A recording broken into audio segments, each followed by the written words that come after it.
સુરેન્દ્રનગર જિલ્લામાં જ્યારે આવડા સોલર કંપની આવી વિવાદમાં સુરેન્દ્રનગરના વરસાણી ગામે અવાડા સોલર કંપની દ્વારા સાથણીની જમીનો પર સોલાર પ્લાન્ટ ઊભો કરી નાખવામાં આવ્યો। નિયમોને નેવે મૂકી સાથણીની જમીનોમાં સોલાર પ્લાન્ટ ઊભો કરવામાં આવતા સરપંચ સહિત ગ્રામજનોએ નોંધાવ્યો વિરોધ। સાથણીની જમીનો એને પણ ન થઈ શકે અને સોલાર પ્રોજેક્ટ ઊભો કરાતા સમયે બાંધકામ પણ ન થઈ શકે અને ગામના સરપંચ દ્વારા કંપનીને 3 વખત નોટિસ આપી જવાબ માંગવામાં આવ્યો।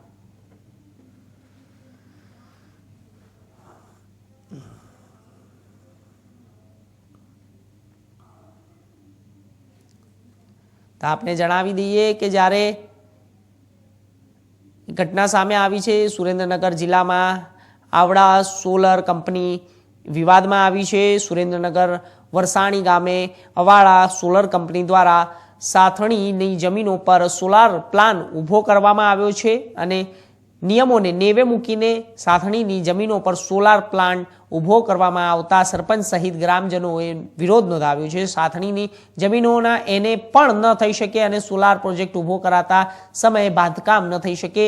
તો જ્યારે ગામના સરપંચ દ્વારા કંપનીને 3 વખત નોટિસ પણ જવાબ આપવામાં માંગવામાં પણ આવ્યા છે।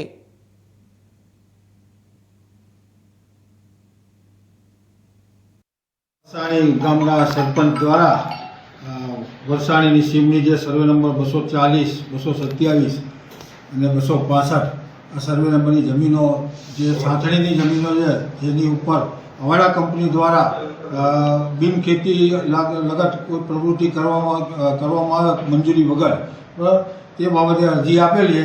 તે બાબતે અમે તપાસ કરાવી અને આગળની બધી કાર્યવાહી કરાવીશું। કેટલા સર્વે નંબરમાં આખો ઊભો કરવામાં આવ્યો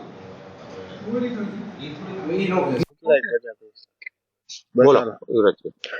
લખતર તાલુકાના વરસાણી ગામની સીમ જમીન રેવન્યુ સર્વે નંબર 227, 240 અને રેવન્યુ સર્વે નંબર 365 જે સીમ જમીનનો રેવન્યુ સર્વે નંબર 227 અને 240 છે એ સરકાર દ્વારા ટોચ મર્યાદામાં અમારા ગામના લોકોને અમારા ગામના એક ખેડૂતને મળેલ છે અને આ જે ટોચ મર્યાદામાં મળેલ જમીનની અંદર બિનખેતીના કોઈ હુકમો થઈ શકતા નથી અને અવાદા કંપની જે અમારા ગામમાં Avaada solar energy private limited company દ્વારા જે અહીંયા પ્લાન્ટ નાખેલા છે એમાં એ લોકોએ આજે 2 સર્વે નંબરની અંદર બિનખેતીના હુકમ બિનખેતી કરાયા વિના અને કોઈ ગ્રામ પંચાયતની કોઈ પણ જાતની મંજૂરી લીધા વિના આપ જોઈ રહ્યા છો એ મુજબ કે બાંધકામ અને કન્સ્ટ્રક્શન જે કંઈ કરવાનું હોય સોલર પ્લાન્ટ એ લોકોએ સ્થાપિત કરી દીધો છે।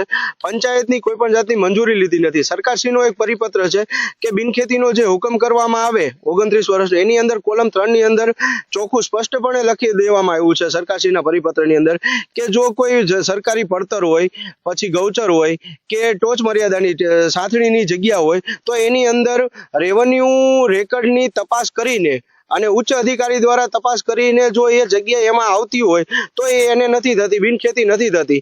જે જગ્યા બિનખેતી નથી થતી એ લોકોને ખ્યાલ હોવા છતાં પણ એ લોકોએ આવડું મોટું અહીંયા બાંધકામથી માંડીને સ્ટ્રક્ચર ઊભું કરી દીધું છે। તો આ બાંધકામ અને સ્ટ્રક્ચર કોના કહેવાથી કોના નીચે ઓલા સત્તા નીચે એ લોકોએ કામ કરેલું છે। વારંવાર ગ્રામ પંચાયત દ્વારા આની રજૂઆત કરવા છતાં એ લોકોએ અમને કોઈ પ્રત્યુત્તર આપ્યો નથી। અત્યાર સુધીની અંદર અમે ગ્રામ પંચાયતે 3 વખત નોટિસ આપી દીધેલી છે। આજે ગ્રામ પંચાયત વતી 4થી નોટિસ આપું છું। એમને આખરી નોટિસ હું અહીંયા આપવાનો છું કે દિવસ 7 ની અંદર અમોને આજે તમે બાંધકામ ગેરકાયદેસર બાંધકામ કરેલું છે એનો જવાબ આપશો। આપના દ્વારા કોઈ પણ જાતનું અત્યાર સુધીની અંદર કોઈ પેપર વર્ક થી માંડીને કઈ પણ જાતનો કોઈ પણ પૂરા